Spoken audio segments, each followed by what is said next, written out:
Hello guys, this is defence DC. और जैसा कि आपको पता है कि पॉलिटी की महाराणा प्रताप सीरीज कंप्लीट कराने के बाद ये हिस्ट्री की जयचंद्र गहरवार सीरीज है, जिसका ये लेक्चर नंबर 3। इसमें हम 12th क्लास की NCERT themes in Indian history जो 3 पार्ट में आती है, पार्ट 1, पार्ट 2 एंड पार्ट 3, उन तीनों को कंप्लीट करा रहे हैं। 15 लेक्चर के अंदर कंप्लीट कराएंगे, जिसका ये चैप्टर 3 है, थीम 3, जिसका नाम है किनशिप, कास्ट एंड क्लास। जो लोग इस चैनल पर पहली बार आए हैं वो इस चैनल को सब्सक्राइब कर सकते हैं। और जैसा कि आपको पता है, मैं आपको पहले ही बता चुका हूँ कि आपको बुक लेके बैठना है। जो जो मैं बताऊँ आपको वो अंडरलाइन करना है, बस वही पढ़ना है।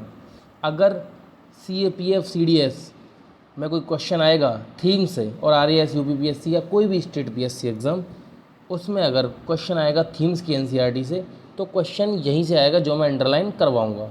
स्पेशली CAPF और CDS में तो जो मैंने बता दिया उससे बाहर नहीं आएगा, अगर क्वेश्चन थीम की NCERT में से आता है। तो ज़्यादा टाइम ना वेस्ट करते हुए बढ़ते हैं लेक्चर की तरफ। तो देखिए, इस लेक्चर का नाम है किनशिप, कास्ट एंड क्लास। देखिए, किनशिप, कास्ट एंड क्लास सब चीज़ों का एक ही मतलब होता है। किनशिप मतलब कोई जाति, किनशिप किनफोक इसका मतलब होता है कोई जाति। किनशिप स्पेशली होता है जैसे आपका कोई रिलेटिव है, आप हैं, आपके रिलेटिव हैं, तो एक पूरा एक ग्रुप बना हुआ है ना, आपकी ब्लड लाइन से जुड़ा हुआ। कास्ट तो आप समझते ही हो, जाति होती है। क्लास भी वही कैटेगरी। तो आप समझ गए कि इस पूरे चैप्टर में जो सोशल डिफरेंस है समाज में, उसके बारे में बात की जाएगी। और क्योंकि ये चैप्टर एंशियंट हिस्ट्री का है, इसमें 600 BC से लेके 600 CE, मतलब 1200 साल के अंतराल के बीच की बात होगी। ये आपको समझ आ गया।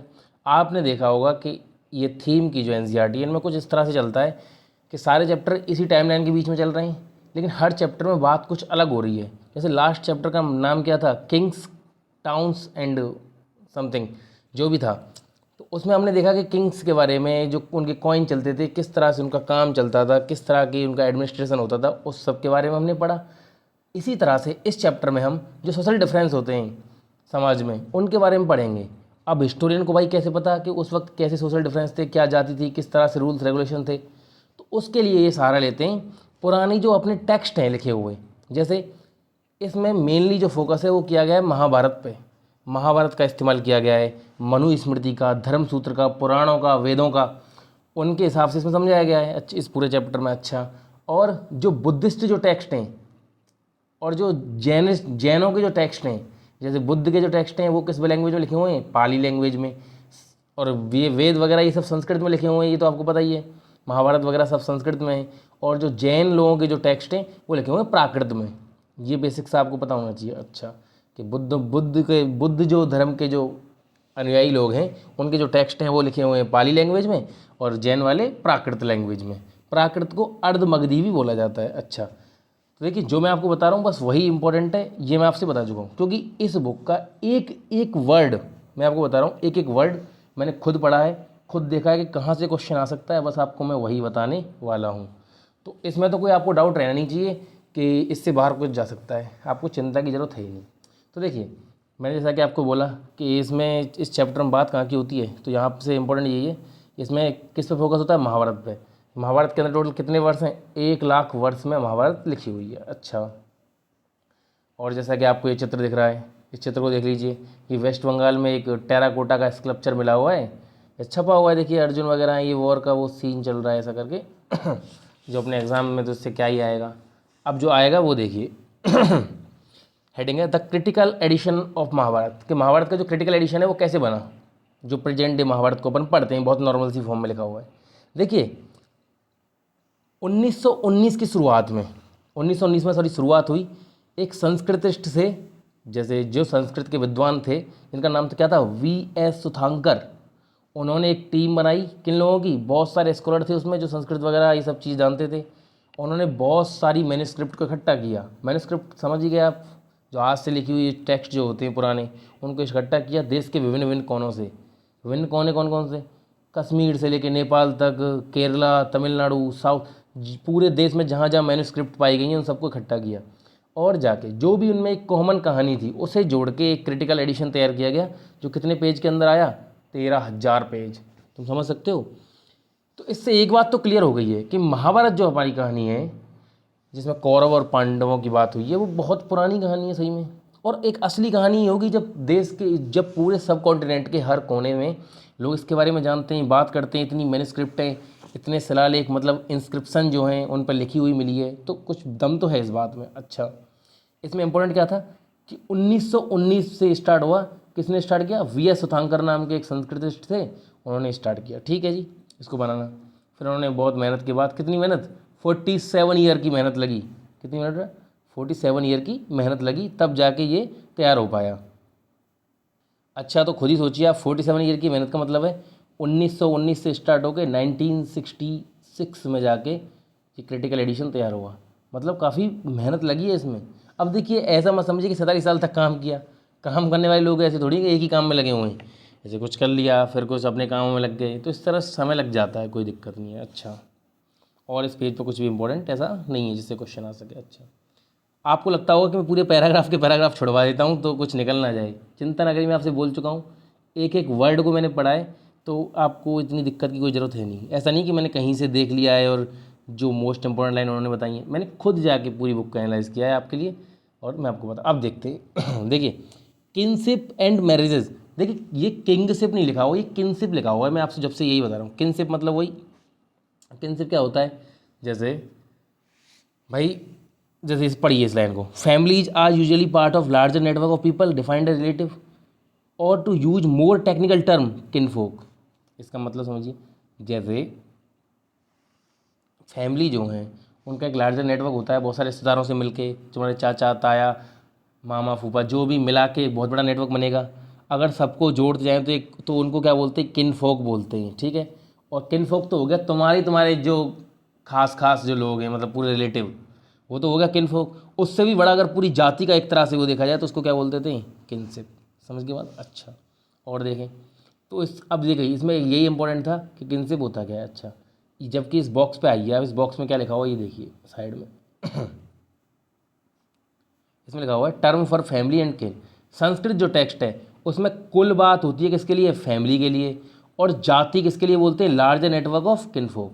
किनफोक मैंने आपको बताया रिश्तेदार वगैरह। अगर उन रिश्तेदारों का भी बहुत बड़ा नेटवर्क बन जाए, उन रिश्तेदारों को भी रिश्तेदार, मतलब पूरी की पूरी जात बन जाएगी लास्ट में जाके, तो पूरी जात को क्या बोलेंगे? जाति बोलेंगे, जिसको किनशिप भी बोला जाता है। अच्छा, और एक टर्म होती है वंश, जिससे किसका पता चलता है? लीनेज का। लीनेज होता है मतलब, एक सेकेंड, लीनेज का मतलब होता है, लीनेज मतलब कि आपके पिताजी, उनके उनके भी पिताजी, ऐसे ये पूरी लीनेज चलती जा रही है ना, इसको क्या बोलते हैं? वंश बोलते हैं कि आप किस वंश से हो। जैसे हिंदुस्तान में तो ये भी बोला जाता है कि अगर किसी का लड़का नहीं हुआ तो तेरा वंश आगे कैसे बढ़ेगा। जैसे वो आदमी डायनासोर है और उसका बच्चा नहीं हुआ तो अगली वाली पीढ़ी डायनासोर देख नहीं पाएंगी। ठीक है, चलो ये तो एक फालतू की बातें, आगे बात करते हैं तो देखिए, जैसे मैं आपको बताऊं, एक सेकंड, हाँ, और इस वाले पैरा में तो कुछ है नहीं ज़्यादा। हाँ, ये देखिए, द आइडियल ऑफ पैट्रिलिनी। देखिए, महाभारत के ऊपर बात हो रही है, तो उसमें कौरव थे, कुरु, पांडवा थे। कुरु क्या था? एक महाजनपद था, आपको याद हो तो ऐसा बोला जाता है, शायद ऐसा रहा होगा कि कौरवों ने कुरु जगह के राज किया होगा। अच्छा, पांडव थे, उनमें किस बात पे पूरी एक कॉन्फ्लिक्ट चला था, बैटल हुआ था पूरा का पूरा। और बैटल क्या था भाई? बैटल यही तो था कि कहानी क्या थी? कहानी बेसिकली ये थी, चलो कहानी के बारे में भी आगे बात होगी, तभी देखेंगे। तो इसमें देखिए, तो लास्ट में इसी बात की बात थी कि अब देखिए राजा कौन था उस वक्त? हस्तिनापुर के राजा थे धृतराष्ट्र, जो कि ब्लाइंड थे। इस वजह से राजा बनाया गया था उनके छोटे भाई पांडु को, लेकिन पांडु की पूरी मैच्योर डेथ हो जाती है। उनके बेटे होते हैं पांडव, लेकिन उनकी डेथ होने की वजह से जो धृतराष्ट्र जो ब्लाइंड थे उनको दोबारा से राजा बना दिया जाता है। अच्छा, फिर वो जो प्रिंस थे दोनों, कौरव और पांडव, वो बड़े होने लगते हैं। कौरव धृतराष्ट्र के जो पुत्र थे वो कौरव बोले जाते थे, और पांडु के जो बेटे थे वो पांडवास बोले जाते थे। वो बड़े होते हैं, पूरे राज्य में पांडवों को लोग ज़्यादा पसंद करने लगते हैं, वो उनको ज़्यादा कैपेबल समझते हैं। इससे दुर्योधन हो जाता है नाराज, और लेकिन पांडव भी उसको क्लेम करना चाहते हैं कि हमारा ही है ये राज्य। क्यों? क्योंकि वो सोचते हैं कि हमारा जो पिताजी थे वो जल्दी मर गए थे, इस चक्कर में तुम्हारे पिताजी को राज मिला है। और दुर्योधन बोलता है कि मेरे पापा अंधे थे, इस चक्कर में तुम्हारे पापा को राजा बनाया गया था। तो इस चक्कर में उनका एक कॉन्फ्लिक्ट चला था, और आपको बताइए कि लास्ट लास्ट में जाके क्या हुआ था। अच्छा, तो कुछ टर्म होती है जैसे पैट्रिलिनी और मैट्रिलिनी। पैट्रिलिनी का मतलब क्या होता है? जब बेटे को उसके बाप के नाम से पहचाना जाए। जैसे आपका नाम हुआ, जैसे मेरे पिताजी का नाम है बदन सिंह चौहान, ठीक है, और मेरा नाम है दिनेश सिंह चौहान। तो आपने देखा होगा कि मेरा जो नाम है उसमें चौहान चला आ रहा है, मेरे दादा पापा और मेरा, समझ रहे हो बात को। तो मैं मतलब अपने फादर की तरफ से मेरी पहचान बनी हो तो इसको बोलते हैं पैट्रिलिनी। और अगर यही पहचान मेरी मेरी मम्मी की तरफ से बनी होती, जैसे मेरी मम्मी का नाम है अनीता सिंह राजावत, तो अगर मेरा नाम दिनेश सिंह राजावत रखा होता दिनेश सिंह चौहान की जगह, तो क्या होता, तो ये मैट्रिलिनी में आता। आप मेरे ख्याल से समझ रहे हो मैट्रिलिनी क्या होती है, जब डिसेंट को ट्रेस किया जाता है through the mother. I think समझ गए आप। अच्छा अब देखिए यहाँ पर जैसे कुरु की बात हुई है, तो आपको कमेंट में बताना है कि कुरु की कैपिटल क्या थी। कुरु जो महाजनपद था उसकी क्या कैपिटल थी, आपको बताना है कमेंट सेक्शन में, क्योंकि लास्ट चैप्टर में मैंने आपको बताया था। अच्छा, ये पूरा का पूरा मैप दिया हुआ कुरु और पांचाल रीजन का पूरे का, ये पूरा का पूरा क्या है, मैप है। अच्छा, तो देखिए इसमें मतलब वही सब बताया गया है कि ज़्यादातर जो रूलिंग डायनेस्टी थी उनमें जो पावर थी वो मतलब पैट्रिलिनी का ये मतलब है कि सारी पावर भी बच्चे के पास ही आती थी, कि राजा का जो बेटा होता था उसके पास पावर आ जाती थी, बेटियों के पास पावर नहीं आती थी। पैट्रिलिनी का एक ये भी तो बात है कि पावर सारी किसके पास आ जाती थी, लड़कों के पास आ जाती थी। लेकिन कुछ जगह हमने कुछ एक्सेप्शन भी देखे हैं। एक्सेप्शन जैसे लास्ट वाले चैप्टर में चंद्रगुप्त सेकंड की जो बेटी थी जिसका नाम था प्रभावती गुप्ता, जिसकी शादी वकाटका किंग से हो गई थी, आपको याद हो, जिसमें लिखा हुआ है कुछ एक्सेप्शन जैसे प्रभावती गुप्ता। आपको याद हो, मैं लास्ट चैप्टर में आपको बताया था प्रभावती गुप्ता थी, और आपको अंडरलाइन करवाया था कि ये एकमात्र ऐसी शायद औरत इतिहास में दर्ज की गई जिसने पावरों को एक्सरसाइज किया है खुद लड़की होने के बावजूद। जबकि वेदों में तो लिखा हुआ है, जबकि संस्कृत के जो टेक्स्ट उनमें तो लिखा हुआ है कि बस राजा जो है वो वही बन सकता है। मनुस्मृति में भी ये लिखा हुआ है कि एक आदमी ही राजा बन सकता है। तो इस तरह से कुछ एक्सेप्शन हैं, जैसे प्रभावती गुप्ता चंद्रगुप्त सेकंड की बेटी थी, जिनकी शादी वकाटका किंग जो दक्षिण में थे उस वक्त उनसे कर दी गई थी। तो इनके बारे में कुछ बोलती है, इन्होंने काफ़ी भूमि भी दान की थी ब्राह्मणों को, हमने लास्ट वाले चैप्टर में पढ़ा। तो जो भूमि दान करते हैं ब्राह्मणों को उसको क्या बोलते थे, अग्रहारा बोलते थे, आपको याद आ रहा होगा। ठीक है, तो आपको ये सब पता होना चाहिए। अच्छा, फिर देखिए ये पैराग्राफ है प्रोड्यूसिंग फाइन सन।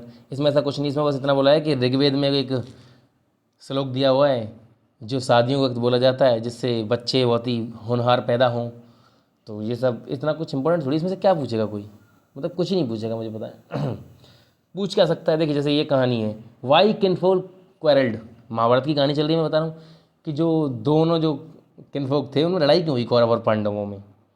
तो देखिए जो कहानी मैंने आपको बताई थी, कौरवास थे son of Dhritarashtra, Pandava, Dhritarashtra blind थे, उनके यंगर ब्रदर पांडु को मिल गया था हस्तिनापुर का जो राज्य था। ठीक है जी। अच्छा, फिर हुआ क्या कि पांडु की प्री मैच्योर डेथ हो जाती है, धृतराष्ट्र दोबारा से राजा बन जाते हैं, दोनों बेटे बड़े होते हैं, पांडवों को ज़्यादा कैपेबल समझा जाता है, फिर दुर्योधन का हो जाता है दिमाग खराब, लड़ाई हो जाती है, ये सब आपको कहानी पता है। अच्छा, इसमें से क्वेश्चन ये सब नहीं आएगा, ये क्वेश्चन नहीं आएगा, क्वेश्चन ये आएगा, इस पहली लाइन को पढ़िए, this is an excerpt from the आदि प्रवण, लिटरली द फर्स्ट सेक्शन। देखिए तो आप इस first section of the Sanskrit Mahabharata, Sanskrit Mahabharata का जो पहला जो सेक्शन है जिसमें सब कुछ बताया कि क्यों उनमें झगड़ा होता है, ये सब पूरी जो बात बताई गई है उसको बोलते हैं आदि प्रवण। समझ गए क्या बात। संस्कृत महाभारत का जो पहला जो सेक्शन है उसको क्या बोलते हैं, आदि प्रवण। ये पूछ सकता है आपसे, संस्कृत महाभारत जो उसका पहला जो वो है उसको क्या बोला जाता है, तो उसको क्या बोलते हैं सेक्शन को, आदि प्रवण। अच्छा, मैरिज के क्या क्या रूल्स थे, तो यही देखा गया है इन टेक्स्ट में कि भाई साहब कि शादी जो है वो एक्सोगेमी होनी चाहिए, मतलब अपनी यूनिट से बाहर ही करनी चाहिए। जैसे at the same time marrying into family outside the किन वाज कंसिडरेबल डिजायरेबल, कि मतलब खुद की रिलेटिव जो है, खुद की जो फैमिली है उससे बाहर ही शादी करनी चाहिए, ऐसा बोला जाता था। अच्छा, इस सिस्टम को क्या बोलते हैं, एक्सोगेमी। मतलब हिंदूज में ज़्यादातर आपने देखा होगा कि अपन अपनी फर्स्ट कजिन वगैरह शादी नहीं करते, अपन दूर देखते हैं, मतलब सेम भले ही जाति सेम होती है लेकिन अपन दूर देखते हैं। तो ऐसे इस तरह से यूनिट से बाहर, जैसे बाहर शादी करना, इस बॉक्स को देखिए, exogamy refers to the marriage outside the unit, पूरी यूनिट से अगर बाहर अपन शादी करें उसको क्या बोलते हैं, एक्सोगेमी। लेकिन आपने मुस्लिम्स में देखा होगा कि वो अपनी फर्स्ट कजिन से शादी कर लेते हैं, अपनी मामा की लड़की या बुआ की लड़की से वो शादी कर लेते हैं, तो इसको बोलते हैं एंडोगेमी। एंडोगेमी का मतलब क्या होता है, endogamy refers to the marriage within a unit, this could be a kin group, caste, a group living in the same locality. समझ रहे हो क्या बात। अच्छा, और भी कई तरह की शादी होती हैं, जैसे एक होती है पॉलीगैनी। इन सब टर्म का आपको मतलब पता हो, ये जरूर पूछा जा सकता है एक्सोगेमी क्या है, एंडोगेमी क्या है। अब देखते हैं पॉलीगैनी। पॉलीगैनी क्या होता है, देखिए पॉलीगैनी होता है जब एक व्यक्ति की एक से ज़्यादा वाइफ होती हैं तो उनको क्या बोलते हैं, पॉलीगैनी। एक आदमी की एक से ज़्यादा पत्नियाँ होती हैं तो पॉलीगैनी। पॉली एंट्री क्या होता है, पॉली एंट्री क्या था कि एक औरत के एक से ज़्यादा अगर पति होते हैं, जैसे द्रौपदी के केस को पॉली एंट्री का केस बोला जा सकता है। अच्छा, तो जो संस्कृत टेक्स्ट है उनमें पॉलीगैनी तो कर सकते हैं राजा, लेकिन पॉली एंट्री नहीं बता कर सकते, लेकिन द्रौपदी के केस में ऐसा हुआ है, आपको पता ही है। तो वो एक कहानी है। अच्छा, और चलो देखते हैं इससे आगे। तो मैं आपको जो जो बता रहा हूँ इसमें बस आपको वो अंडरलाइन करना है और वही याद कर लेना, रट लेना है उसे। तो अच्छा, और जैसे क्या है आपको पता होना चाहिए कि शादी वगैरह के जो टेक्स्ट थे कि कैसे शादी करनी चाहिए, कि बाहर शादी करनी चाहिए, कितनी पत्नी होनी चाहिए, ये सब चीज़ें लिखी गई थी। किस में लिखी गई हैं, फ्रॉम 500 BC, 500 BC में ये जो नॉर्म्स थे जिनको कंपाइल कर दिए गए संस्कृत टेक्स्ट में, जिनको क्या बोला जाता है, धर्मसूत्र या धर्मशास्त्र। ये सारे के सारे जो रूल हैं इनको क्या बोलते हैं, धर्मसूत्र या धर्मशास्त्र। फिर उसके बाद एक और अपना टेक्स्ट है हिंदुओं का ही, संस्कृत में लिखा हुआ, इसको क्या बोलते हैं, मनुस्मृति। इसको कब लिखा गया, 200 BC से 200 CE के बीच में। समझ रहे हो बात को ये आपको पता ही है कैसे अपने। अब आप देख रहे होंगे एक चीज़ कि ऋग्वेद लिखा था 1500 BC से 1000 के बीच में। बाकी के 3 जो लिटर मतलब इस वाली एज को क्या बोलते हैं, ऋग्वेदिक एज या अर्ली वैदिक एज। अच्छा, 1000 से लेके 600 BC तक क्या लिखा गया था, बाकी के 3 वेद लिखे गए थे, इनको क्या बोलते हैं, लिटर वैदिक एज। अच्छा, फिर उसके बाद 500 BC के बाद क्या लिखा गया, धर्मशास्त्र और धर्मसूत्र लिख दिए गए। अच्छा, 200 BC में क्या लिख दिया गया, मनुस्मृति को लिख दिया गया। तो आप देख रहे हो एक तरह से एक सीक्वेंस भी आपको पता होना चाहिए, ये भी आपसे पूछा जा सकता है। तो देखिए, और इसमें इंपॉर्टेंट क्या है, इंपॉर्टेंट ये जिसमें लिखा हुआ देखो, what is interesting is that the Dharmasutra and Dharmashastra recognised as many as 8 forms of marriage. Of these first 4 were considered as good while the remaining were condemned. ये जो धर्मसूत्र या धर्मशास्त्र थे इनमें 8 तरह की शादियाँ बताई गई हैं, जिनमें से पहली जो 4 तरह की शादी हैं वो अच्छी हैं, और बाकी की जो 4 तरह की शादी हैं उनसे दूर रहना चाहिए, उस तरह से शादी नहीं करनी चाहिए। समझ रहे बात को। अच्छा, तो ऐसा हो सकता है कि अब देखिए इसमें लिखा हुआ है कि ऐसा हो सकता है कि जो 4 तरह की जो शादी जिनके बारे में उन्होंने मना किया है, शायद वो लोग करते हों जो ब्राह्मणों के रूल्स को फॉलो ना करते हों। तो ब्राह्मणों ने लिख दिया संस्कृत टेक्स्ट में कि ये 4 तरह की शादी नहीं करनी चाहिए। मतलब समझ रहे हो क्या आप, उस वक्त शायद ऐसे लोग हों जो नहीं मानते हो ब्राह्मणों की, ऐसे तो हर जगह ही मिलते हैं। मतलब सोसाइटी का भी एक जैसे थोड़ी है, कुछ लोग किसी चीज़ का कहना मान रहे हैं, कुछ लोग किसी का कहना मान रहे हैं। तो जो लोग ब्राह्मणों का कहना नहीं मानते होंगे वो शायद बाकी की 4 तरह की शादी करते होंगे, जिनके बारे में ब्राह्मणों ने लिख दिया कि ये जो बाकी की 4 तरह की शादी है इनको नहीं करना चाहिए, और पहली 4 तरह की जो शादी है उनको कर लेना चाहिए। इंपॉर्टेंट इसमें क्या है कि धर्मसूत्र वगैरह में कितनी तरह की मैरिज बताई हैं, 8 तरह की मैरिज बताई हैं। ये पूरा जो साइड में जो पैराग्राफ है इसमें 8 फॉर्म्स ऑफ मैरिज लिखी हुई हैं, इनका कोई सेंस नहीं है पढ़ने का कि पहली किस तरह से करो। आपको कोई शादी थोड़ी करनी है आपको पहले जॉब लगनी है, शादी तो पंडित के ऊपर छोड़ दीजिए, करवा देगा वो। तो एक बात अब देखिए आगे, गोत्र ऑफ अ वुमन, इसमें वही सब मैंने पढ़ा हुआ है, ऐसा कोई इंपॉर्टेंट है नहीं। इसको देखिए, name of the Satavahana king from inscription. Inscription में सातवाने जो किंग थे आपको याद है ना, 200 BC में सेंट्रल इंडिया के अंदर सातवाना किंग थे सबसे नीचे सेंट्रल इंडिया में। उससे ऊपर फिर 100 साल बाद आए थे साका किंग। फिर बिल्कुल ही ऊपर मतलब इंडिया से भी ऊपर जो सेंट्रल एशिया था उसमें कुषाण किंग थे, वो पहले उसमें आए थे, जिसमें कनिष्क भी था, मैंने आपको सब पहले बता चुका है। तो इसमें बात हो रही सातवाना किंग के बारे में। इंस्क्रिप्शन पर उनके नाम लिखे हुए मिले, देखिए 7 राजा थे, ठीक है, उनके एक बार नाम देखिए आप कैसे नाम है। इनका नाम ऐसे लिखा जाता है, राजा गौतमी पुत्र श्री सतकर्णी, राजा वैष्टि पुत्र शमी श्री पुलमाई, राजा गौतमी पुत्र शमी श्री याना शतकर्णी, राजा मादरी पुत्र। तो आप एक चीज़ देख रहे होंगे, इसमें मदर के नाम से डिसाइड किया जा रहा है राजा का नाम। उसमें लिखा हुआ गौतमी पुत्र मतलब गौतमी का पुत्र, सन ऑफ गौतमी लिखा हुआ है ना ऊपर, द गौतमी पुत्र मीन सन ऑफ गौतमी।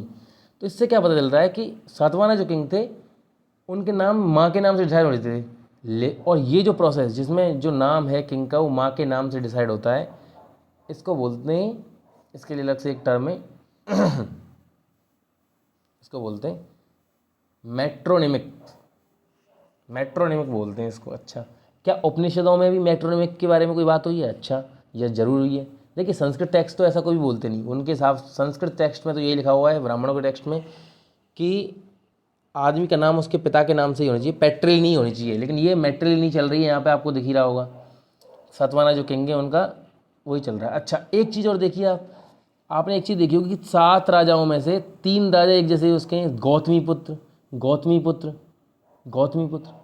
तो आप देखिए, एक दिमाग से सोचिए कि 3 लोग गौतमी पुत्र कैसे हैं लाइन से इतने दिनों के, जो कि बीच ऐसे नहीं कि कोई भाई भी नहीं है, बाद में आए हुए हैं, सबसे लास्ट में। ये तो इससे क्या पता चलता है कि ये जो है ये अपनी यूनिट के अंदर ही शादी कर लेते थे, तभी तो एक जैसे नाम मिल रहे हैं कि गौतमी की कोई बेटी हुई होगी या कोई और परिवार में, समझ रहे बात को, फिर उनके बेटे वगैरह ने ऐसे करके शादी कर ली होगी। तो इससे पता चलता है कि सातवाना जो किंग थे ये एंडोगेमी करते थे, ये यूनिट के बाहर शादी नहीं करते थे। अच्छा, ये इनके बारे में पता चल गया। कुछ सातवाना किंग जो थे वो पॉलीगेनिस्ट थे, मतलब एक से ज़्यादा पत्नी रखते थे। अच्छा, ये तो आपको बता दिया कि कई सारे राजाओं के नाम एक ही उससे निकल रहे हैं, गौतमी वगैरह से। इससे लगता है कि भाई साहब कि ये शायद ब्राह्मणों के रूल्स को नहीं मानते थे और एंडोगेमी भी करते थे। अच्छा, ये आपकी समझ आ गया। इस बॉक्स में एक चीज़ बहुत इंपॉर्टेंट है, एक उपनिषद है जिसका नाम क्या है? बृहद्रंक्या उपनिषद। बेटा नाम याद कर लो, आपसे पूछ सकता है कि ये बृहद्रंक्या क्या है। उपनिषद है, वेद है, पुराण है, जैन का टेक्स्ट है, कुछ भी, तो आपको बताना चाहिए एक उपनिषद है संस्कृत में लिखा हुआ। मतलब समझ लीजिए, वेद पुराण ऐसी कोई चीज़ आए तो अपने आप समझिए संस्कृत में ही लिखी हुई है। अच्छा, बृहद्रंक्या उपनिषद की बात हुई है जिसमें टीचर्स और स्टूडेंट की सक्सेसिव जनरेशन के बारे में लिखा हुआ है और उनकी माँ के हिसाब से उनके नाम है। तो मेट्रोनिमिक्स जो है उपनिषद में भी एक जगह आ जाता है, ये इसके लिए है। लेकिन इसमें बस इंपॉर्टेंट है आपके लिए ये है कि एक उपनिषद है जिसका नाम क्या है? बृहद्रंक्या। अच्छा, फिर फिर इसको देख सकते हैं, जैसे ये मैंने आपको बता ही दिया कि ये जो वुमन थी, these woman belong to the same gotra, as obvious that this ran encounter the ideal of exogamy. भाई सीधी बात है, एक ही गोत्र से उनकी माँ के नाम है, गौतमी पुत्र 3 निकल रहे हैं, वैष्टि पुत्र 2 एक हैं। तो इससे क्या पता चल रहा है कि भाई साहब ये एक्सोगेमी तो नहीं करते थे। तो ये एक्सोगेमी के क्या थे? काउंटर में थे, खिलाफ थे। तो क्या करते होंगे? एंडोगेमी करते थे सातवाना किंग। इसीलिए आपने देखा होगा कि साउथ में कुछ हिंदूज जो हैं, आपको यकीन नहीं होगा लेकिन साउथ के जो हिंदूज हैं 30% हिंदू एंडोगेमी करते हैं। आपने साउथ की मूवीज़ में भी देखा होगा कि हीरो अपनी बुआ की लड़की से ही शादी कर लेता है, घर आता है, बुआ की लड़की मिलती है। ऐसे मैंने कई सारी मूवी देखी। येवडू मूवी है एक रामचरण की, उसमें ऐसा ही करता है। और मैं यही सोचता हूँ हमेशा कि यार ये तो इसकी बुआ की लड़की है ना जो घर पे है, इसने शादी कैसे कर ली? इससे करा भी देते हैं घर वाले। तो इन्हीं वजह से, क्योंकि साउथ के कई हिंदू राजाओं ने एंडोगेमी प्रैक्टिस की है, इसी वजह से यही रीजन रहा होगा कि कि ऐसा हुआ है कि साउथ में अभी तक इस तरह की शादियाँ होती हैं। और ये सब मैं खुद नहीं बोल रहा हूँ, ये सब इसमें लिखा हुआ है। ठीक है, मैं बस आपको जल्दी जल्दी बता दे रहा हूँ जिससे पूरा पैराग्राफ ना बताना पड़े। इंपॉर्टेंट तो मैं आपको बता ही रहा हूँ। अच्छा, तो इम्पोर्टेंट एक बात तो हो गई कि सातवाना जो रूरल थे उनको मेट्रोनिमिक मतलब माँ के नाम से आइडेंटिफाई किया जाता था, ये बात क्लियर हो गई। अच्छा, तो लिख सकते हैं आप इन सब चीज़ों को, यही पूछी जाएंगी मैं जो बता रहा हूँ। अच्छा, और तो अगला है social difference within and beyond the फेमर ऑफ कास्ट। देखिए, द राइट ऑक्यूपेशन, इस वाले पैरा में तो बस वही लिखा है कि ब्राह्मण पढ़ाएंगे, वेदों को पढ़ेंगे और पढ़ाएंगे, क्षत्रिय केवल राज करेंगे, और जो वैश्य हैं वो व्यापार करेंगे, शूद्रों का केवल एक ही काम है। इसमें लिखा हुआ है देखिए, Shudra were assigned only one occupation, एक ही काम है, that of serving the higher varna है, कि उन्होंने जो उनसे ऊपर जो वर्ण है उनकी बस सेवा करनी है, उनकी हेल्प करनी है काम करने में। अच्छा, द डिवाइन ऑर्डर, इस पैराग्राफ को देख लीजिए, वही मैं बता रहा था आपको, ऋग्वेद के पुरुष सूक्त में लिखा हुआ है इन वर्णों के बारे में। ये वर्ण व्यवस्था है, 4 वर्ण, ब्राह्मण क्षत्रिय वैश्य शूद्र, इनको इसके बारे में कहाँ से लिखा हुआ है? ऋग्वेद के एक पुरुष सूक्त है। सूक्त क्या होता है? सूक्त एक तरह का श्लोक समझ लीजिए, उसमें लिखा हुआ है। इसमें क्या लिखा हुआ है? इसमें लिखा हुआ है एक सबसे पहला एक आदमी था, प्रीमिवल मैन, बहुत प्राचीन एक आदमी था, उसका मुंह तो किसका बना हुआ था? ब्राह्मण था। उसकी भुजाएं कैसी थी? क्षत्रिय की बनी हुई थी। उसकी जो थाई थी मतलब जांघें जो थी वो वैश्य थी, उसके जो फीट थे, पैर जो थे वो शूद्र थे। तो आप समझ सकते हो कि क्या लिखा हुआ है। पुरुष सूक्त इंपॉर्टेंट है कि वर्ण व्यवस्था किस सूक्त में लिखी हुई है? पुरुष सूक्त में लिखी हुई है, ऋग्वेद में। ठीक है, और देखें जैसे ये है एक paragraph, proper social rule, social roles. देखिए मैं आपको बता चुका हूँ कि इस पूरे उसमें महाभारत के बारे में बहुत ज़्यादा बात हुई है, तो इसमें वही बताया हुआ है कि कैसे पहले जो शिक्षक थे, ब्राह्मण जो थे, उनको भी एक ही उनका काम था कि उनको शिक्षा देनी केवल क्षत्रियों को, उस वक्त के जो क्षत्रिय थे उनको ही उनको शिक्षा देनी है। जैसे इसमें कहानी है द्रोणाचार्य और एकलव्य की, कि एकलव्य कैसे उनके पास आता है, फिर नहीं उनको शिक्षा देते, फिर एकलव्य मूर्ति बनाता है और प्रैक्टिस करता है और बहुत ही निपुण हो जाता है। लेकिन द्रोणाचार्य ने अर्जुन को वादा किया था कि वो उसको बहुत बड़ा धनुर्धर बनाएंगे, इसलिए वो उससे उसमें मतलब वो मांग लेते हैं उससे उसका अंगूठा, जिससे उनकी बात भी रह जाती है। तो उस मतलब अपनी फ़ीस मांग लेते हैं वो कि भाई साहब his right thumb at his feet, कि वो अपना भाई अब फीस के तौर पे मुझे अंगूठा दे दे अगर तूने मेरी हेल्प से सीखा है तो 1 मिनट में एकलव्य काट के उनको दे देता है अंगूठा। अच्छा, अब एकलव्य क्योंकि जंगल से आता था, तो उसमें एक चीज़ इंपॉर्टेंट है कि पहले जंगल में वगैरह में जो लोग रहते थे उनको निषाद बोला जाता था, तो इसलिए एकलव्य भी निषाद लोगों में से ही था। अच्छा, ये सब इस पैराग्राफ में लिखा हुआ है, पर ऐसा कुछ इंपॉर्टेंट है नहीं ये थोड़ी पूछेंगे निषाद इसको बोलते थे। अच्छा नॉन क्षत्रिय किंग, क्या ऐसे कुछ राजा भी हुए जो नॉन क्षत्रिय थे? बिल्कुल हुए, उनके बारे में बात करते हैं। देखिए जैसे आपको पता होगा कि मौर्य जो थे वो तो क्षत्रिय थे, चंद्रगुप्त मौर्य, अशोका, ये सब क्षत्रिय थे 1 नंबर के। अच्छा, कहाँ पे लिखा हुआ है कि ये क्षत्रिय थे? बुद्धिस्ट जो टेक्स्ट थे उनमें क्षत्रिय लिखा हुआ है इनके, कि भाई साहब ये लोग क्षत्रिय थे। लेकिन कई ब्राह्मण जो टेक्स्ट हैं उनमें लिखा हुआ है कि जो मौर्य वगैरह, जो चंद्रगुप्त मौर्य वगैरह थे, वो क्षत्रिय नहीं थे। मैं बताऊँ उसका क्या रीज़न था। इन्होंने जैन और बौद्ध धर्म को बहुत ज़्यादा अपना लिया था, तो इस तरह से ब्राह्मण थोड़ी नफरत करने लग गए थे उनसे, इसलिए उनको इस तरह से लिख दिया होगा। अच्छा, लेकिन उसके बाद बात करें, उसके बाद मौर्यों के बाद शुंगा डायनेस्टी और कानवा डायनेस्टी आई थी। क्या नाम था? मौर्य के बाद कौन कौन आ गए थे? शुंगा और कानवा, जो कौन थे? ब्राह्मण थे। जबकि ब्राह्मणों ने खुद ही लिखा था कि भाई साहब कि क्षत्रिय ही हो सकता है राजा, लेकिन अब थे तो थे। अच्छा, और कई रूलर थे, जैसे साका रूलर जो थे सेंट्रल एशिया से आए थे, उनको मलेच्छ बोला जाता था। क्या बोला जाता था? मलेच्छ। अब इसमें कई जगह लिखा आता है क्यों मलेच्छ बोला जाता था उनको, शायद नहाते वाते नहीं होंगे ढंग से तो मलेच्छ बोल देते होंगे उनको, तो उनको मलेच्छ बारबेरियन या आउटसाइडर बाय द ब्राह्मण्स ये बोला जाता था उनको। क्या बोला जाता था?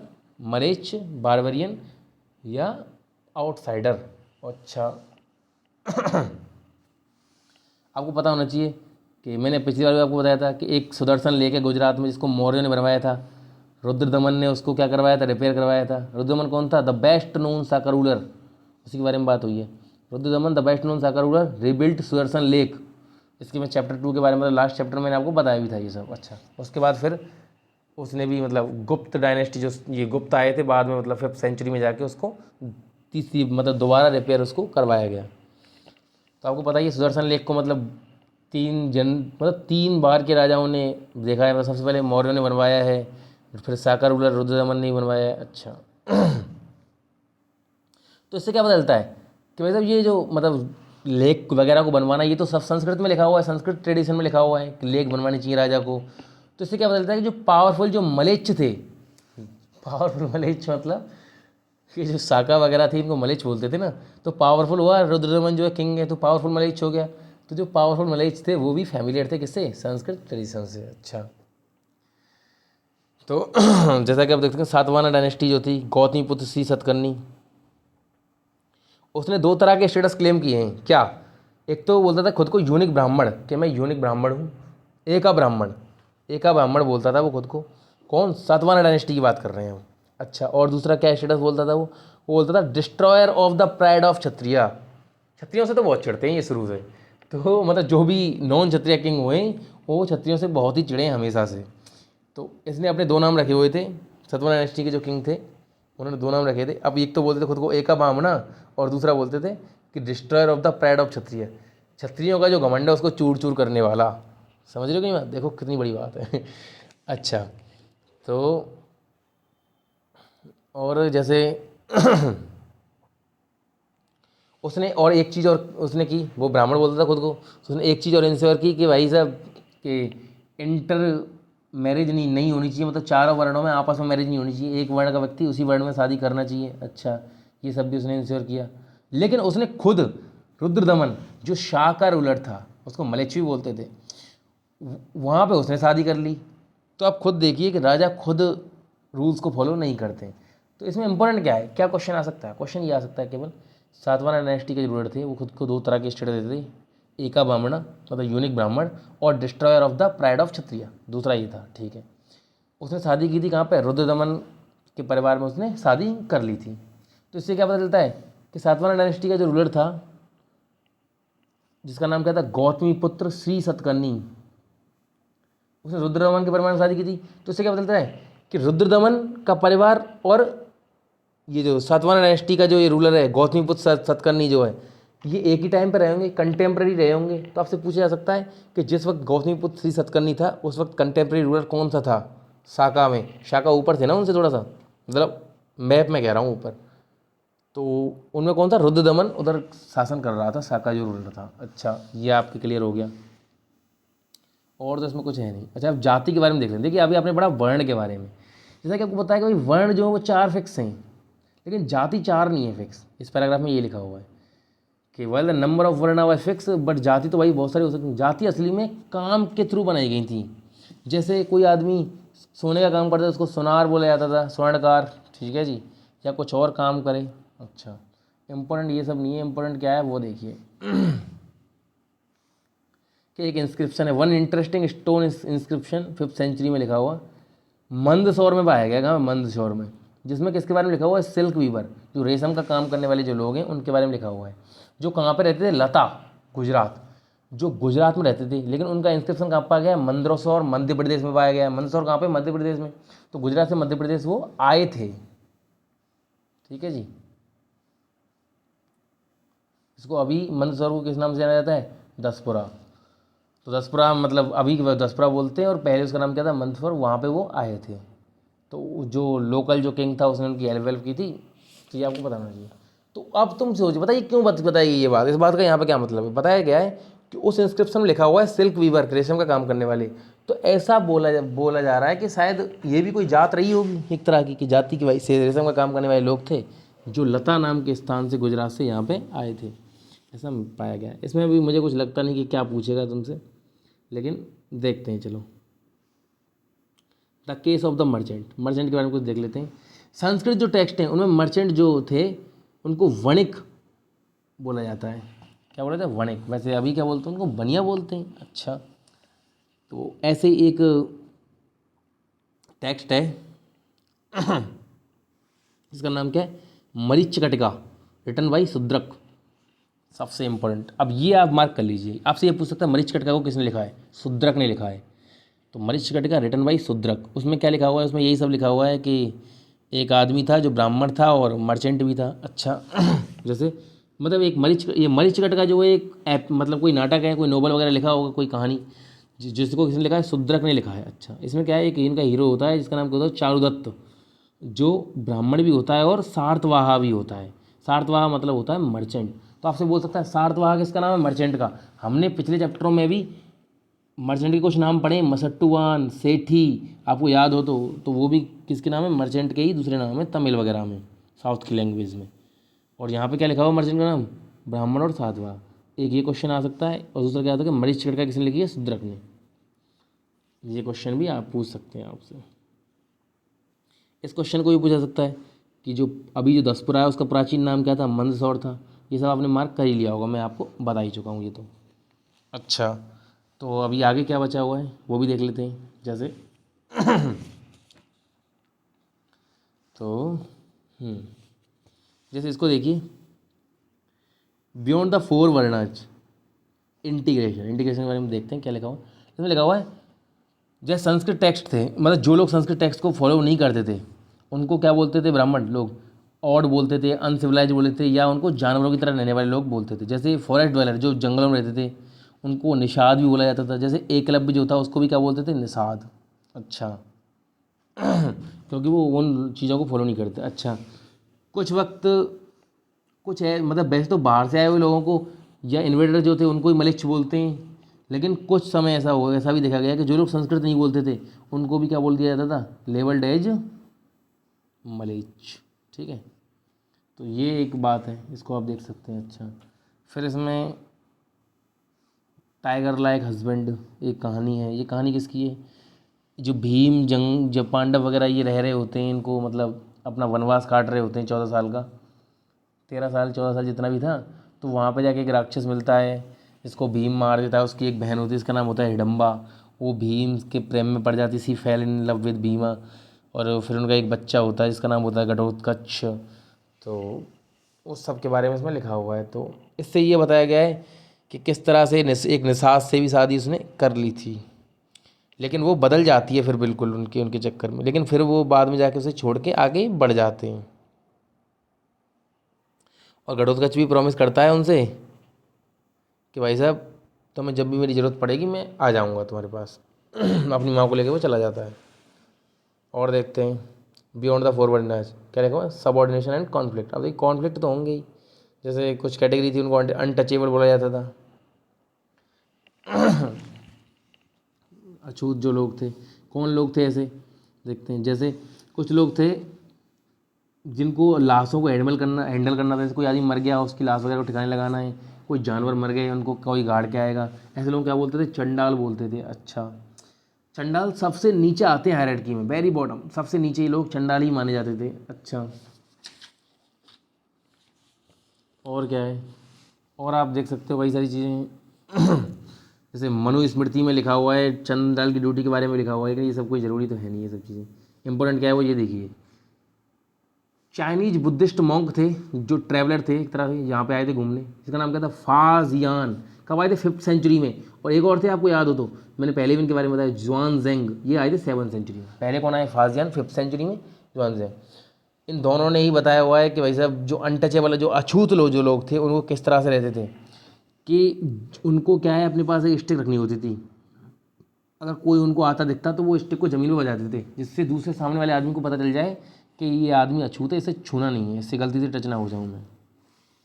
ऐसे ही जॉन जंग ने क्या बताया है, मतलब फाजियान ने तो ये बताया है कि उनको साउंड करने के लिए वो क्लैपर रखना होता था। अच्छा, जॉन जंग ने क्या बताया है कि जो स्कैवेंजर थे, मतलब जो साफ़ सफाई का काम करते हैं, उनको शहर से बाहर रखा जाता था। ये 2 तरह की चीज़ें उन्होंने बताई हैं। इंपॉर्टेंट क्या है यहाँ पे, जॉन जेंग चाइना से आया था और फाजियान भी चाइना से। फाजियान 5th सेंचुरी में आया था।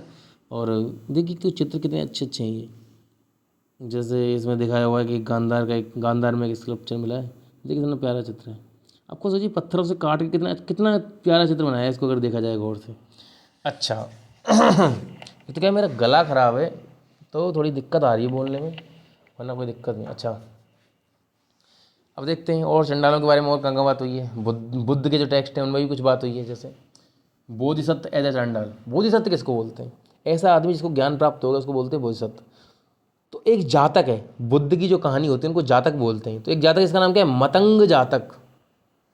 किस में लिखा होगा, बुद्ध के टेक्स्ट है तो पाली में लिखा होगा, मैंने आपको बताया है। बुद्ध के सारे टेक्स्ट किस में लिखे हुए हैं, पाली लैंग्वेज में। और जैन लोगों के सारे टेक्स्ट किस में लिखे हुए हैं, प्राकृत लैंग्वेज में। अच्छा, तो मत तो आपसे पूछ सकता है मतंग जातक किस में लिखा हुआ है, इसमें लिखा हुआ। अच्छा, मतंग जातक में एक चांडाल की लव स्टोरी है कि उसको एक ब्राह्मण की लड़की से प्रेम हो जाता है, फिर किस तरह से वो कुछ करते हैं, उससे कोई मतलब नहीं है। ठीक है, ये पूरा बॉक्स ऐसा कोई काम का है नहीं। आपको कितना याद रखना है, मतंग जी जातक का नाम है, बुद्धिस्ट टेक्स्ट है, मतलब बुद्धिस्ट कहानी है। और वही है चांडाल, मतलब कहानी को इस तरह दिखाया जाता है कि वो चांडाल की जो कहानी इस तरह से लिखी गई कि पहले ये चांडाल जो था ये भगवान बुद्ध ही थे पिछले जन्म में। इस तरह से कहानी को लिखा गया है। आपको इतना उस पर कोई ध्यान देना नहीं है। और जैसे आपको बताना चाहिए beyond birth resource and status, resource वगैरह पे अधिकार किसका होता था, जेंडर्ड अक्रॉस द प्रॉपर्टी, किस जेंडर का अधिकार। देखिए सबसे पहली बात तो हमेशा से जो कौरव पांडव में राइवलरी रही थी, लास्ट में वो जीत भी जाता है तो सारा वो चीज़ें वो उसी को तो मिल जाती हैं पांडवों को। अच्छा, अब एक चीज़ देखिए आप, issue of ownership for found in such story of the Dharmasutra according to the Manusmriti the paternal estate was to divide equally. देखिए मनुस्मृति में क्या लिखा हुआ है, तो भाई साहब जो पिता की जो संपत्ति है, पैटर्नल जो ऐसे एस्टेट हैं, उनको डिवाइड करना चाहिए, जो बच्चे हैं उनमें बराबर डिवाइड कर देना चाहिए। अच्छा, लेकिन लेकिन लड़कों में केवल, वुमन का कोई भी अधिकार नहीं है सो रिसोर्सेज पे। अच्छा, तो वुमन का अधिकार किस चीज़ पे, वुमन का अधिकार केवल स्त्री धन पे। स्त्री धन किसे बोलते हैं, जब शादी के वक्त वुमन को जो भी दहेज वगैरह दिया जाता है उस पर अधिकार किसका होगा, ऐसा ऐसा मनुस्मृति में लिखा हुआ है कि उस केवल उसी पर अधिकार है किसका, लड़की का, वरना पिता की संपत्ति पर किसका अधिकार है, केवल उसका है। लेकिन आपको एक रानी के बारे में तो पता ही है, the famous Vakataka queen Prabhavati Gupta. Chapter 2 में इसके बारे में मैंने आपको बताया था, अभी थोड़ी देर पहले ही बताया था। उसके पास तो पावर थी, ऐसी कुछ ही ऐसी रानी रही हैं जिनके पास ऐसे पावर रही है, जिनके पास मतलब रिसोर्सेज खुद रहे हैं कि वो खुद भूमि दान कर देती थी। लैंड किया था कि नहीं प्रभावती गुप्ता ने दान, पिछले वाले चैप्टर में हमने देखा था, तो वही है। अच्छा, इम्पोर्टेंट क्या है कि आदमी और औरतों कैसे एक्वायर कर सकते हैं वेल्थ को, मतलब उनको अगर वेल्थ एक्वायर करनी है, उनको धनवान होना है, तो किस किस तरह से हो सकते हैं। तो मनुस्मृति में 7 तरीके बताए हैं आदमी के लिए। For man there are 7 means of acquiring wealth, और वुमन के लिए क्या बताएं, 6 तरीके। समझ रहे हो बात को, क्या तरीके हैं उनको वैसे पूछेंगे नहीं, बस देख लो, inheritance, finding, purchase, conquest, investment, work, acceptance of gift from good people. तो आपको तो बस इतना याद रखना है, मनुस्मृति में 7 तरीके तो बताएं आदमियों के लिए कि किस किस तरह से वो ले सकते हैं, मतलब वेल्थ एक्वायर कर सकते हैं, और 6 तरीके हैं लड़कियों के लिए, औरतों के लिए, कि किस तरह से औरतें वेल्थ एक्वायर कर सकती हैं, 7 और 6। और आपको याद होगा धर्मसूत्र में कितनी तरह की मैरिज बताई थी, 8 तरह की मैरिज थी, 4 अच्छी 4 बुरी। तो ये सब इंपॉर्टेंट चीज़ें आप देख सकते हो। अच्छा, वर्ना एंड एक्सेस टू प्रॉपर्टी, वर्णों के हिसाब से प्रॉपर्टी किस तरह, देखिए सबसे अमीर तो क्षत्रिय थे, ब्राह्मण भी काफ़ी अमीर थे, लेकिन कई जगहों पे आपने पुअर, गरीब निर्धन ब्राह्मण वाली कहानी भी सुनी होगी, पता नहीं कब से लिखने लग गए वो लोग। और ये सब नहीं देखना आपको, इंपॉर्टेंट क्या है वो देखो। The Buddhist recognize that there were differences in society but did not regard these as natural और इनफ्लेक्सिबल। देखिए बुद्धिस्ट को पता था कि भाई साहब कि सोसाइटी में डिफरेंस थे, लेकिन वो ऐसा मानते थे कि ये कोई ऐसा नहीं है कि हमेशा रहेंगे।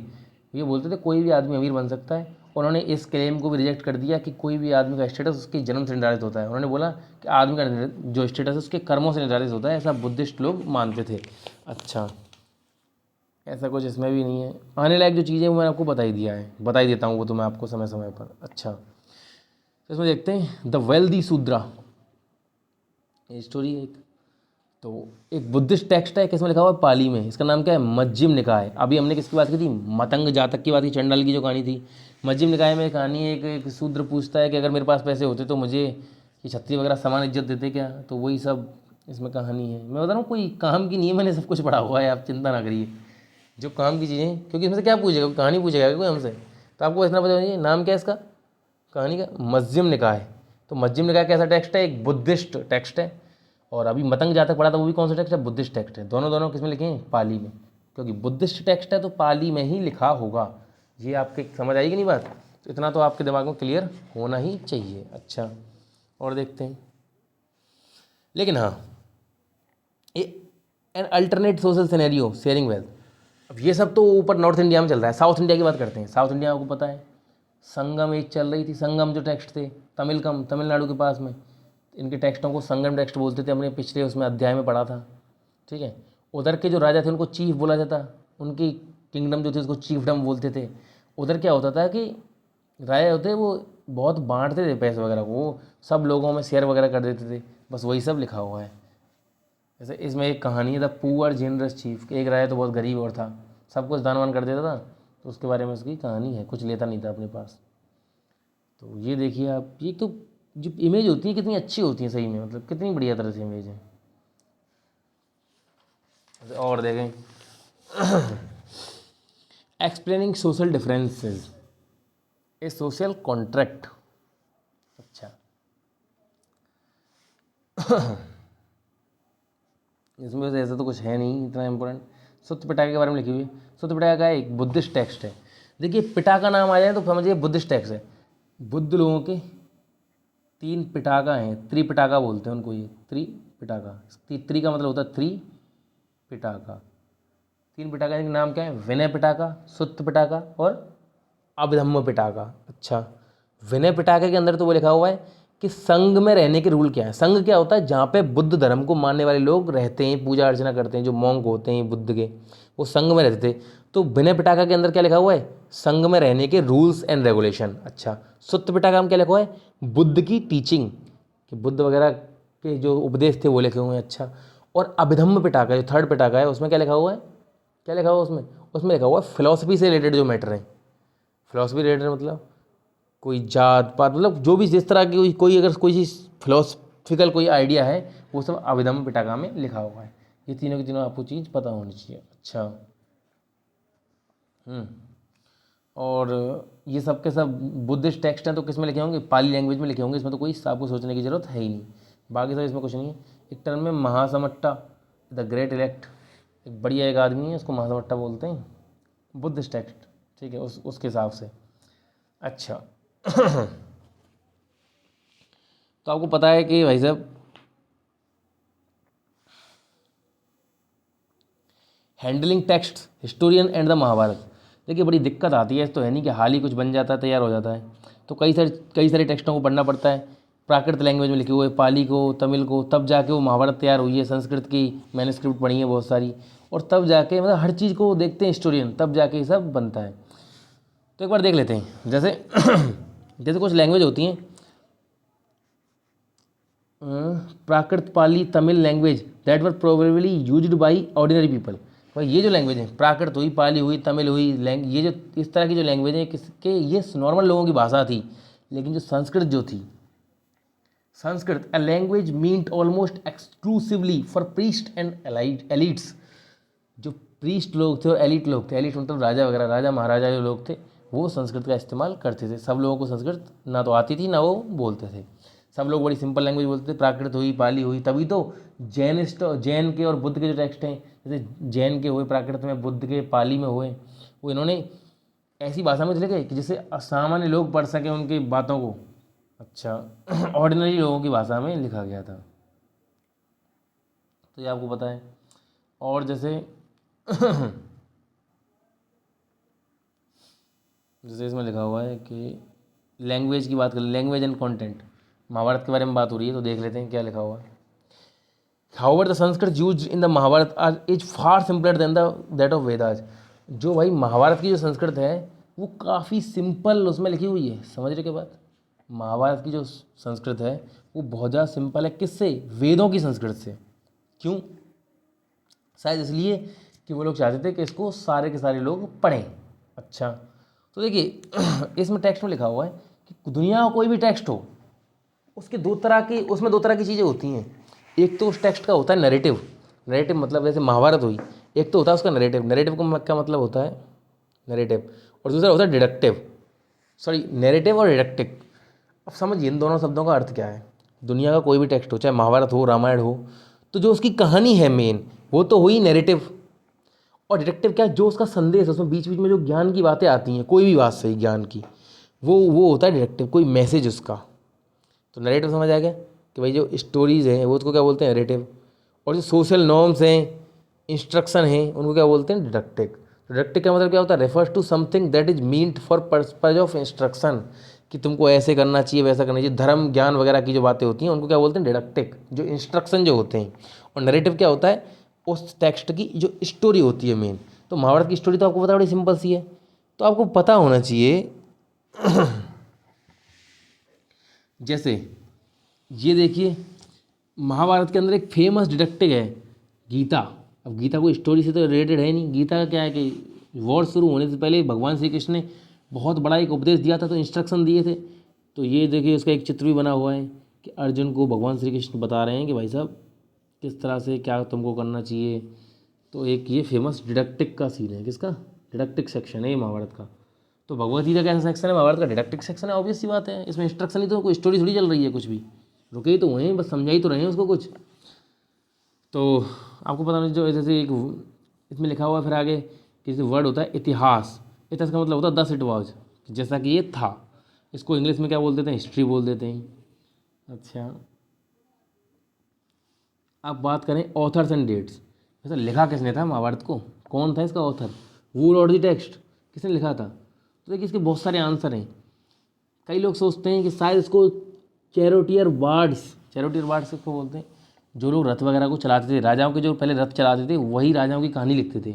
अब महाभारत क्योंकि युद्ध की कहानी है, तो जो बैटलफील्ड की जो कहानियाँ होती थी, जो बैटलफील्ड वगैरह की कहानी होती थी कि युद्ध में राजा ने किस तरह से लड़ाई की, जीत हासिल की, उस सबको उनके सारथी जो थे, सारथी ही लिखते थे। तो ऐसा बोला जाता है कि शायद ये किसी सारथी ने लिखी हो। लेकिन कि कई लोग बोलते हैं कि ये एक सेज थे जिनका नाम क्या था, व्यास। उन्होंने इसको लिखा है। ऐसा भी तो कई लोग बोलते हैं। तो ट्रेडिशनली क्या बोला जाता है कि एक सेज थे, इनका नाम क्या था, वेद व्यास, उन्होंने इसको लिखा है। अच्छा, तो ऐसा बोलते हैं कि शुरू में महाभारत के केवल 1000 वर्ष थे, सॉरी 10,000 वर्ष थे। 10,000 वर्ष के अंदर महाभारत कंप्लीट हो जाती थी, लेकिन जैसे जैसे समय बीता लोगों ने उसमें ज्ञान बीच बीच में बढ़ दिया। मतलब उसका डिडक्टिव वाला जो सेक्शन है उसको बढ़ाते गए लोग अपने अपने मतलबों के हिसाब से। किसी को कोई ज्ञान डालना है तो इसमें इस सेक्शन में बोला गया, जैसे मनुस्मृति की कई सारे जो नॉलेज है, वेदों का अगर कोई ज्ञान है, अगर उसको महाभारत के अंदर डालना है तो उसको बढ़ा दिया गया बाद में। और अब जाके ये इतना बड़ा हो गया कि इसमें 1,00,000 वर्सेज हैं, ऐसा बोला जाता है। अच्छा, तो ये फेमस एक तस्वीर है, इंडोनेशिया में पाई गई, ठीक है, सॉरी पर्शिया में पाई गई, पर्शिया मतलब ईरान में पाई गई। इस तस्वीर का क्या मतलब है? इस तस्वीर का मतलब है कि गणेश जी जो महाभारत को लिख रहे हैं, भाई ट्रेडिशन के अकॉर्डिंग तो यही था ना कि वेद व्यास खुद लिखा नहीं था, और वेद व्यास ने बस कहानी सुनाई थी और गणेश जी को उनके मुंह से सुन के गणेश जी ने महाभारत को लिख दिया था, ऐसा बोला जाता है। तो उसकी एक ये इमेज है। द सर्च फॉर कन्वर्जेंस, कि हकीकत की खोज देखिए कैसे, तो कई सारी चीज़ें हुई। तो एक आर्कियोलॉजिस्ट थे बी लाल, उन्होंने 1951-52 के दौरान एक गांव खोज लिया जिसका नाम क्या था, हस्तिनापुर, मेरठ के पास। क्या खोज लिया? गांव खोज लिया जिसका नाम क्या था, हस्तिनापुर, मेरठ के पास था। तो हो सकता है कि ये वही हो, या हो सकता है कोइंसिडेंस हो कि उस वाला वो वाला हस्तिनापुर और ये वाला हस्तिनापुर अलग अलग हों। जो हस्तिनापुर उसमें बताया हुआ है, जो कुरु लोगों के जो किंगडम था, वो हस्तिनापुर और ये हस्तिनापुर अलग हो, ये भी हो सकता है, या हो सकता है ये सेम ही हो। अच्छा, कुछ भी हो सकता है। मैंने आपको ये तो बता ही दिया।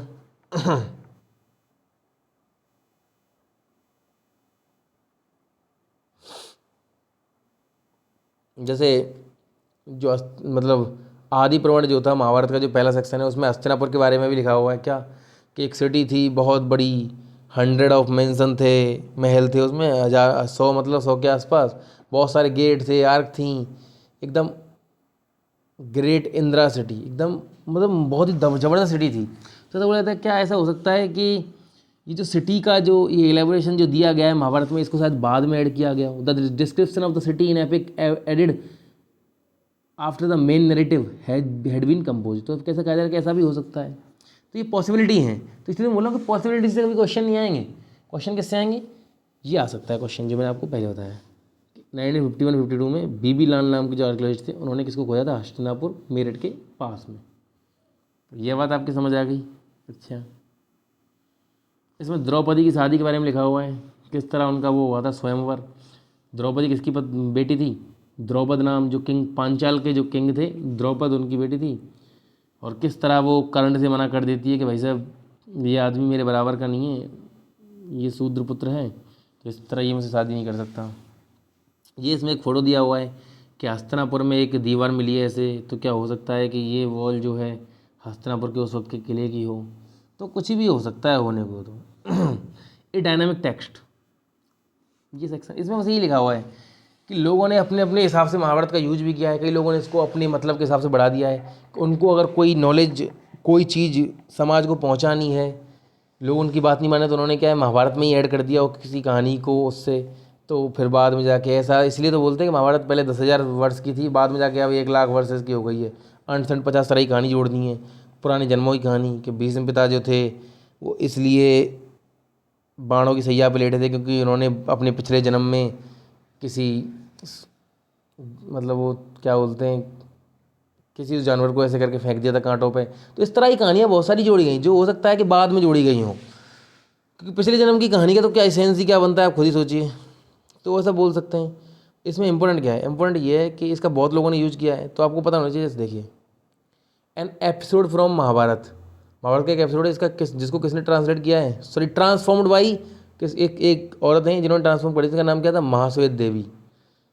उस वक्त के कंटेम्प्रेरी बंगाली राइटर हैं। किस लिए किया उन्होंने?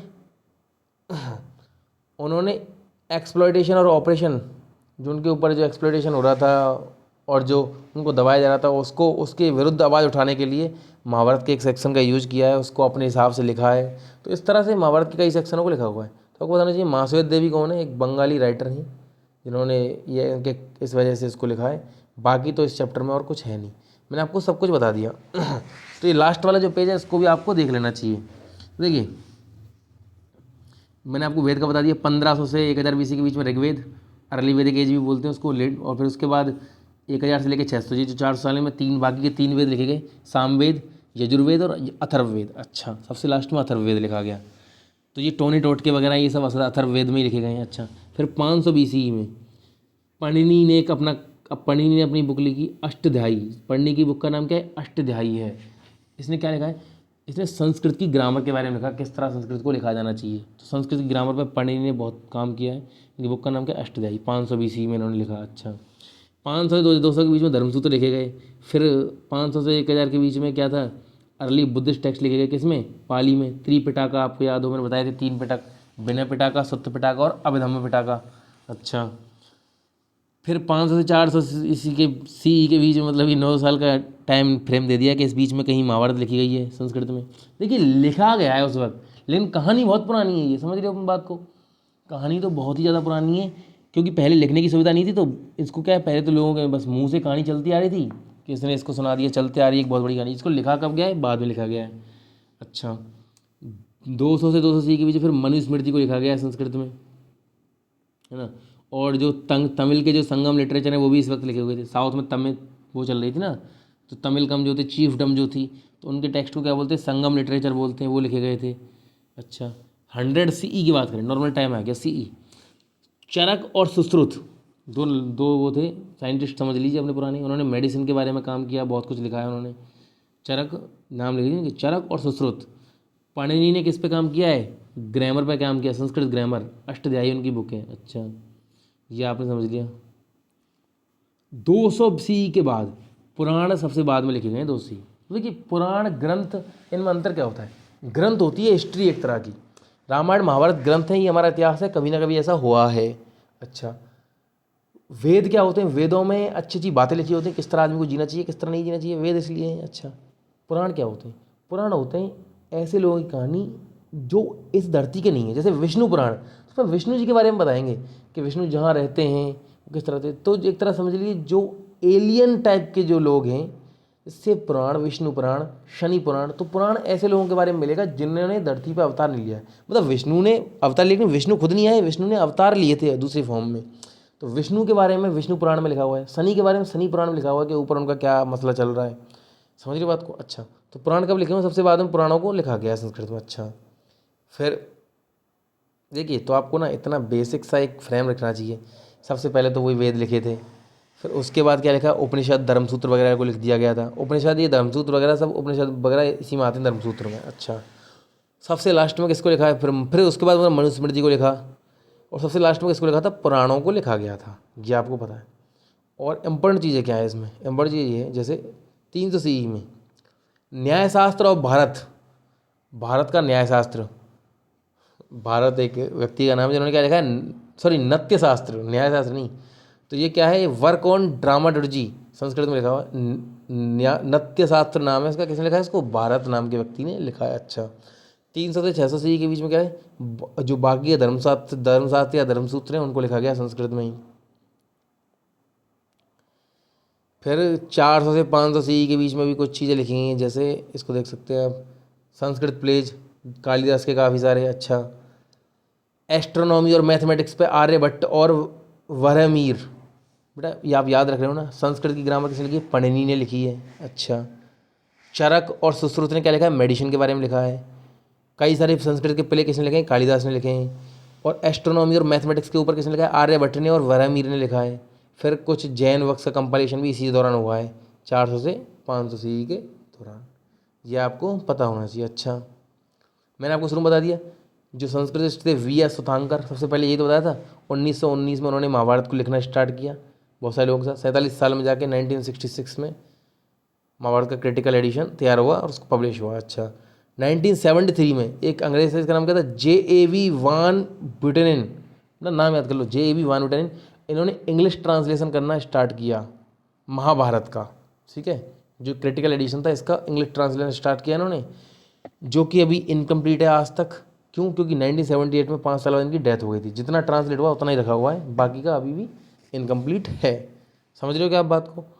तो ये था हमारा चैप्टर। अगर आपको ये लेक्चर पसंद आ रहे हैं तो आप प्लीज़ चैनल सब्सक्राइब करिए, इस वीडियो को शेयर कीजिए। और जो भी बच्चे यहाँ तक आ चुके हैं उनके लिए एक क्वेश्चन है मेरे पास। क्वेश्चन ये, आपको ये बताना है एक राष्ट्रपति का जो चुनाव होता है, अगर आपको पता हो कि हमने पॉलिटी पढ़ाई है तो आपको पता होना चाहिए एक राष्ट्रपति के चुनाव में कौन कौन लोग वोट करते हैं। उसका आंसर आपको कमेंट सेक्शन में देना है। मिलते हैं नेक्स्ट लेक्चर में, तब तक के लिए जय हिंद, जय भारत।